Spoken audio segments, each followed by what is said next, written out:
Hey all, it's the RC Nitro Nerds here, and I'm going to show you a video where we took the car out earlier today, Andrew and I, the Hyper 7 at least, out for just a little run.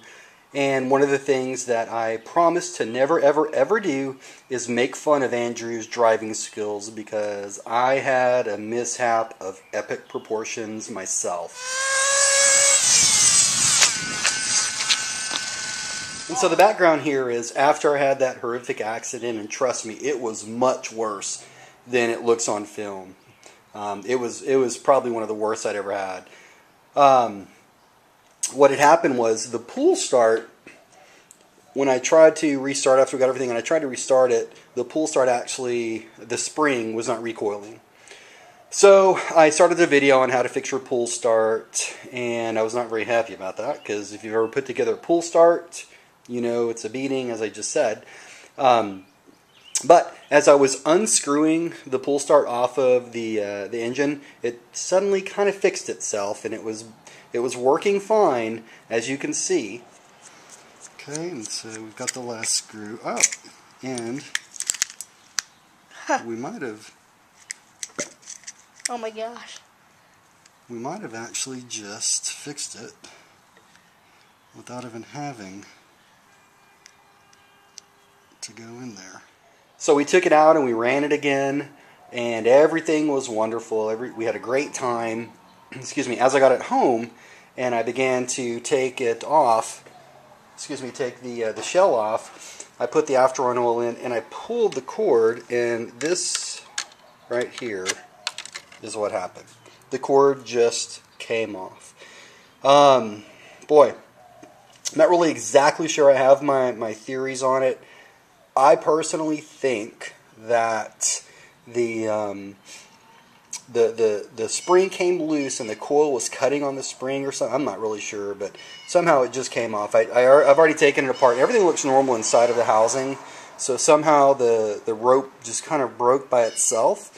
And again, I really do think that it was when I was pulling it after the spring became loose, it just simply kind of cut the rope. So anyways, enjoy this. I tell you what, I'm not going to take this out and do a video for you guys on this. So what we'll do instead is let's talk about how to mount your engine. How about we just turn the tables a little bit and we talk a little bit about, once you got your engine out, things that you want to do to mount it. All right? So the first thing that you want to do is you want to place the engine onto the mounting bracket. And what's very important about here, and Andrew, see if you can get in there and look, what's very important here is the gear mesh, okay? And there's lots of different ways to set it, but you want to kind of just get it lined up. Then you want to start screwing in the screws, whether it's on the engine mount itself or if you took it off with the mount on. So what we're going to go ahead and do now is just kind of start screwing these on the bottom. So for those that, again, don't know what gear mesh is simply how we can get down in here. I'll do the flashlight. Okay. It's how this clutch belt, this pinion gear right here, interacts with the spur gear. Okay? You obviously want it to have a little bit of play, but not too much. You don't want it too tight. And there's a few different tricks that you can use for setting it. I know a lot of people recommend the paper test. I personally am not a big fan of that. I like to feel for a bit of play. You kind of want just a little bit of a tick, like that, between each of the two gears. You get a little bit of a tick.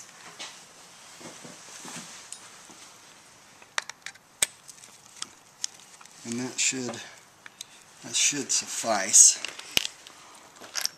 See, if you go ahead and put it on there, Inch. That's no good. That's way too tight. You can hear it kind of grinding. So it's just a matter of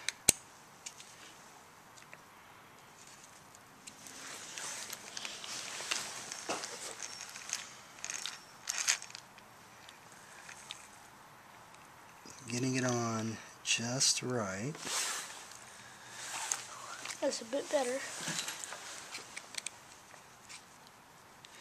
And that's kind of the thing that I like with this Hyper 7 here, is that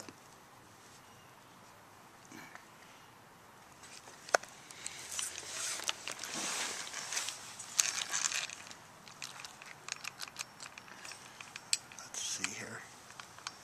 I think that's going to be perfect right there. What I like about this is you can really get in there and get a good look at your gear mesh. On the Exceed 4s, it's impossible once you've got it on to really even see it.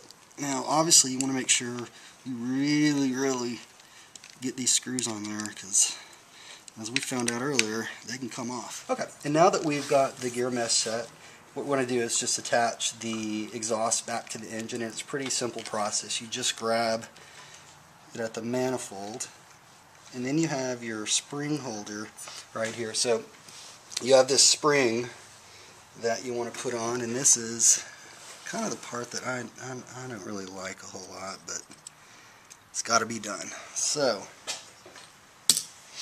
really just grab it, and we'll see if we can get this in one take, which we're obviously not going to.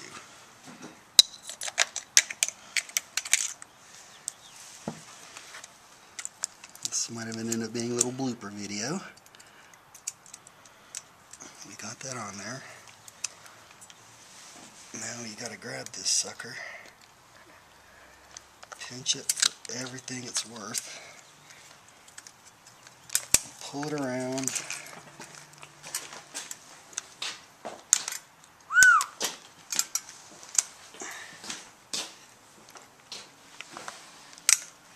and then put it back on the spring like that. That's perfect there. Alright, so we've got that. The next part, of course, you want to put your tubing back on.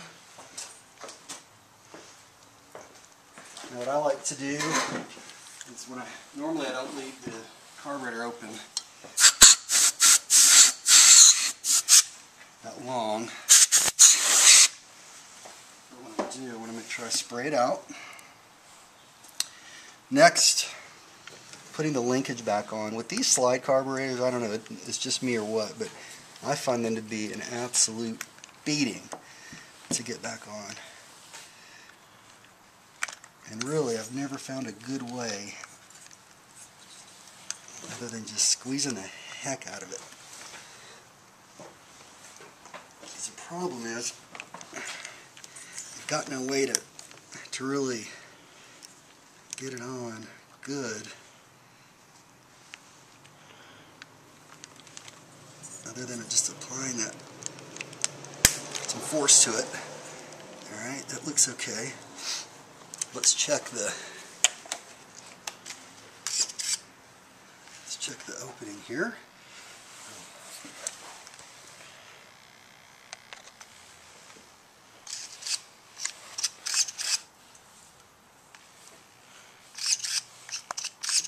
I think that's going to be fine right there. And then the final piece is putting your air filter back on. Zip ties. And so what we like to do is get it on. You've already got a nice groove there. You just tighten the heck out of it. And then of course you want to cut it off and you're done. So that's it. It looks like that we're ready to go out and run again. Thanks for watching.